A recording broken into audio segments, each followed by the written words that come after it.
शब्द। तुझे भरोसा नहीं ना, तो फिर जा अपने कमरे में जाकर देख। तेरे पलंग के नीचे तुझे तेरी माँ की हड्डियां मिलेंगी। प्रभात दौड़कर अपने कमरे में जाता है और अपने पलंग के नीचे देखता है। वहां पर सचमुच एक कंकाल पड़ा हुआ था और उसके शरीर पर जो कपड़े थे वो प्रभात की माँ के थे। क्या बात है, आज तो आप सुबह से ही बहुत बिजी हैं। ऐसा क्या लिख रहे हैं? बस एक फैमिली की कहानी लिख रहा था। जैसे हमारी फैमिली है ना, तुम, माँ और मैं, लेकिन थोड़े अलग तरीके से, क्योंकि ये कहानी हॉरर है और इसमें जो आदमी है ना, मैंने उसकी बीवी को मार दिया है। मतलब कहानी में ऐसा लिखा है। और जानती हो, उसके बाद जो बीवी है ना, वो एक बुरी आत्मा बन जाती है। क्या बेटा, इस तरह की डरावनी कहानियां क्यों लिखता है तू? जानता है ना, हम जो सोचते हैं, जो लिखते हैं, हमारा दिमाग पूरा दिन वैसा ही होता रहता है। माँ, परेशान होने वाली क्या बात है? राइटर हूँ मैं, मेरा तो काम है कहानियां लिखना। और वैसे भी ये सिर्फ एक कहानी है माँ, कोई सच नहीं है।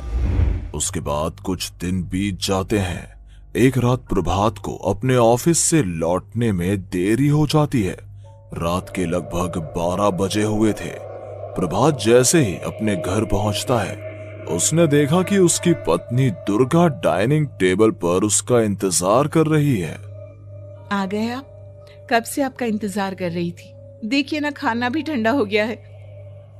अरे दुर्गा, आज तुमने अपने इतने लंबे लंबे बालों को खोलकर क्यों रखा है? तुम तो हमेशा अपने बाल बांध कर रखती हो। वो क्या है ना प्रभात, जब इंसान अपनी जिंदगी से मुक्त हो जाता है ना, तो उसे दूसरे सारे बंधन खोल देने चाहिए। इसलिए मैंने अपने बालों के बंधन भी खोल दिए। ये तुम किस तरह की बातें कर रही हो? तुम ठीक तो हो? मैं बिल्कुल ठीक हूँ प्रभात। अच्छा चलो खाना खाओ। वो क्या है ना दुर्गा, मुझे भूख नहीं है। ऑफिस में कुछ खा लिया था। कोई बात नहीं, मैं तुम्हारे लिए एप्पल काट देती हूँ, एप्पल खा लो। नहीं दुर्गा, मुझे नहीं खाना है, मेरा मन नहीं है यार। तभी अचानक से दुर्गा अपने हाथ में एक बड़ा सा चाकू लेकर प्रभात पर हमला कर देती है। प्रभात अपने आप को बचाने की कोशिश करता है।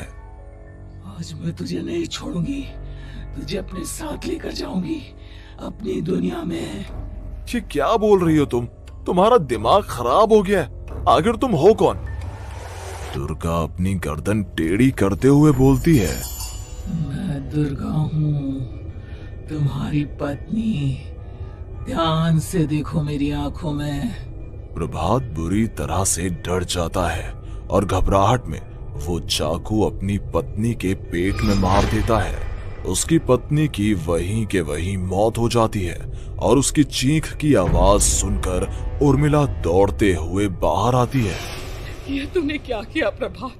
तुमने अपनी पत्नी का खून कर दिया। लेकिन तू तो उसे बहुत प्यार करता था बेटा। तूने बहू को क्यों मार डाला? माँ, ये आपकी बहू नहीं थी, इसके अंदर कोई बुरी आत्मा घुसाई थी। मैं नहीं जानता ये सब कैसे हो गया, लेकिन वो मुझ पर हमला कर रही थी, मुझे मारने की कोशिश कर रही थी। माँ, मैंने कुछ नहीं किया। ये तूने क्या कर दिया बेटा? दुर्गा ने मुझे कहा था कि वो तेरी कहानी के उस कैरेक्टर की तरह एक्टिंग करके तुझे डराने की कोशिश करेगी। अरे वो तो तेरे साथ मजाक कर रही थी। हे भगवान, ये क्या हो गया? इसका मतलब दुर्गा। लेकिन माँ, मैंने जो कहानी लिखी थी उसमें भी ऐसा ही हुआ था। उस औरत ने अपने पति के साथ मजाक किया और गलती से उसके पति ने उसके पेट में चाकू मार दिया। मेरी कहानी सच कैसे हो सकती है? माँ, मुझे बहुत डर लग रहा है। अब ये सोच, दुर्गा की लाश का क्या करें हम?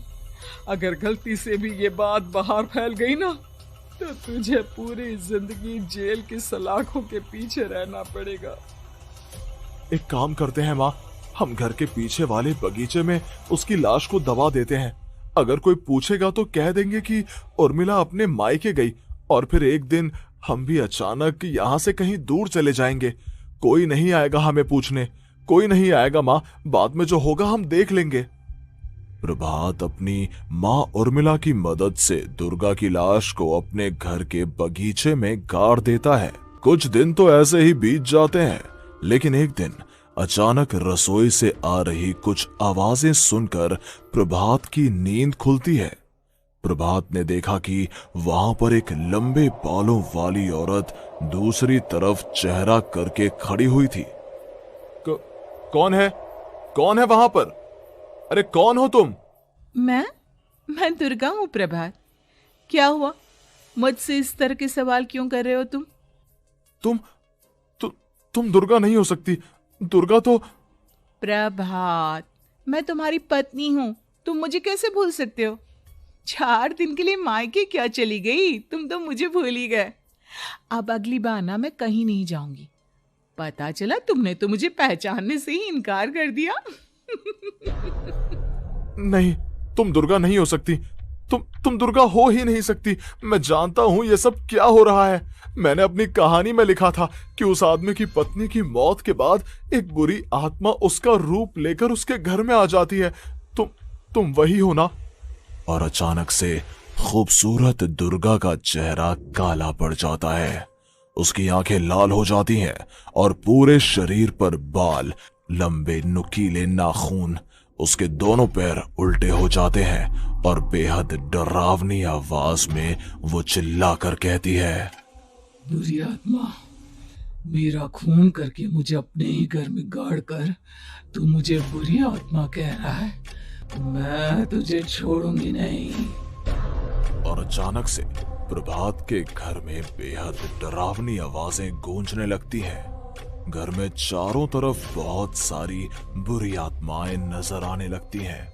प्रभात घबरा कर अपनी माँ को आवाज देता है, माँ कहाँ है आप? जल्दी आइए माँ, देखिए ना ये सब क्या हो रहा है। प्रभात ने देखा कि अचानक से उसकी माँ कमरे से दौड़ कर आती है। क्या हुआ प्रभात? और ये लोग कौन है? इन सब की गर्दन टेढ़ी क्यों है? इनके बाल खुले हुए। हाँ प्रभात, ये सब लोग तो मुझे मरे हुए नजर आ रहे हैं। हाँ माँ, ये सब लोग मरे हुए ही हैं और ये ठीक वैसा ही हो रहा है जैसा मेरी कहानी में हुआ था। लेकिन मेरी कहानी के हिसाब से तो आप भी... अचानक से उर्मिला का रूप बदल जाता है। वो भी एक डरावने साए की तरह बन जाती है और बेहद डरावनी आवाज में चिल्ला चिल्ला कर कहती है, मर गई तेरी माँ। जानता है, कल रात जब तू सो रहा था ना, तो मैंने उसके शरीर का सारा खून पी लिया। अब बस हड्डियां बची है उसके शरीर में।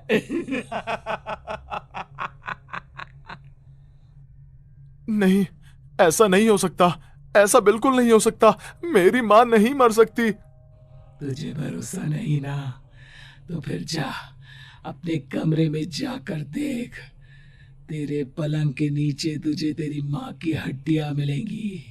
प्रभात दौड़कर अपने कमरे में जाता है और अपने पलंग के नीचे देखता है।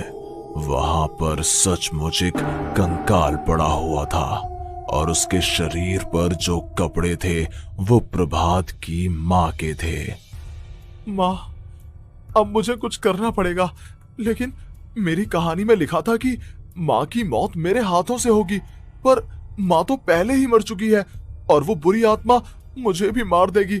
नहीं, इससे पहले कि वो मुझे कुछ करे, मुझे उसका काम खत्म करना होगा। प्रभात अपने हाथ में बड़ा सा चाकू लेकर उस बुरी आत्मा पर हमला कर देता है जिसने प्रभात की माँ का रूप लिया हुआ था, और अगले ही पल वो नीचे गिर जाती है और उसके शरीर से खून बहने लगता है। ऐसा नहीं हो सकता। एक बुरी आत्मा के शरीर में तो खून होता ही नहीं है। तो क्या सच में मैंने अपनी माँ को मार दिया? लेकिन अभी कुछ देर पहले तो... फिर वो कंकाल किसका है? और ये कौन है? मैं पागल हो जाऊंगा। और अपनी माँ की लाश, इसका मैं क्या करूं? लोग पूछेंगे तो मैं क्या जवाब दूंगा? तभी वहां पर दुर्गा का रूप लेकर जो आत्मा थी, उसने प्रभात से कहा, गाड़ दे अपनी माँ को ले जाकर उसी जगह जहाँ तूने मेरा खून करके मुझे गाड़ दिया था। जा, चला जा। घबराया हुआ प्रभात पागलों की तरह अपनी माँ की लाश को लेकर बगीचे में गाड़ देता है। प्रभात की हालत पागलों जैसी हो जाती है। वो अपने आप को अपने घर में बंद कर लेता है। कहानी के हिसाब से तो आगे ये हुआ था कि कहानी लिखने वाले ने उन बुरी आत्माओं से डरकर आत्महत्या कर ली थी। तो क्या मैं भी मर जाऊंगा? क्या मैं भी आत्महत्या कर लूंगा? एक काम करता हूं, मैं अपनी कहानी का अंत बदल देता हूं। हाँ, ये मैंने पहले क्यों नहीं सोचा। मैं लिख दूंगा कि कहानी को लिखने वाला आत्महत्या नहीं करता, बल्कि कहीं दूर जाकर नए सिरे से अपनी जिंदगी शुरू करता है। यही सोचकर प्रभात ने अपनी लिखी हुई कहानी को बाहर निकाला और उसे पढ़ना शुरू किया। ये देखकर वो हैरान रह गया कि कहानी का क्लाइमैक्स तो किसी ने पहले ही बदल दिया था। ये क्या? इसमें तो लिखा हुआ है कि आखिर में उस लेखक की पत्नी और माँ दोनों बगीचे में जिंदा दफन थे। बुरी आत्माओं ने उनको कैद करके रखा था और वो लेखक अपनी माँ और पत्नी दोनों को जिंदा बाहर निकाल लेता है। लेकिन ये सब लिख किसने दिया?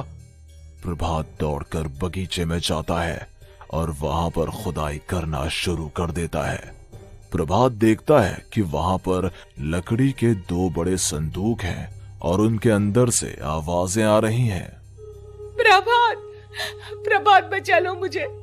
अगर थोड़ी देर और हो गई तो वो मुझे छोड़ेगी नहीं। बेटा देखो, मैं इस बक्से के अंदर बंद हूँ, प्लीज मुझे बाहर निकालो। वो बुरी आत्मा किसी भी वक्त मुझे मार डालेगी।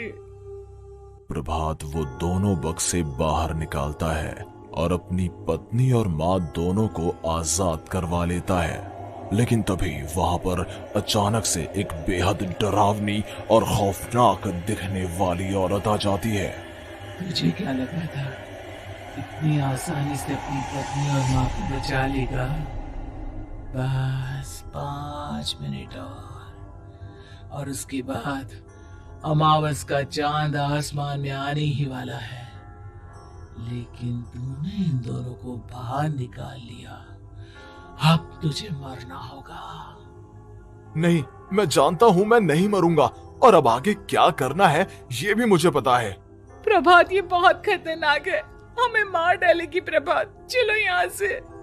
नहीं दुर्गा, अब मुझे अच्छी तरह से पता चल चुका है कि इस बुरी आत्मा से हम कैसे पीछा छुड़वा सकते हैं। और इतना कहकर प्रभात अपने हाथ में पकड़ी हुई सिंदूर की थैली उस बुरी आत्मा के ऊपर उछाल देता है। कुछ ही देर में वो जमीन पर गिरकर राख में बदल जाती है। ये सब क्या हो रहा था? बेटा, ये सब तुम्हारी लिखी हुई इस कहानी की वजह से हुआ है ना? नहीं माँ, पहले मुझे भी ऐसा ही लगा, लेकिन बाद में पता चला कि बरसों पहले हमारे इस बगीचे की जमीन के अंदर किसी को जिंदा गाड़ दिया गया था और बस उसी औरत की आत्मा हमें परेशान कर रही थी। उसी ने मेरे शब्दों में जान डालकर उस कहानी को जिंदा कर दिया था। मुझे माफ कर दो प्रभात, मैंने आपकी कहानी के साथ छेड़छाड़ की थी और उसे बदल दिया था। माफी मांगने की जरूरत नहीं है दुर्गा, तुम्हारे उस बदलाव की वजह से ही आज हम सब जिंदा हैं, क्योंकि आखिर में कहानी में वो हुआ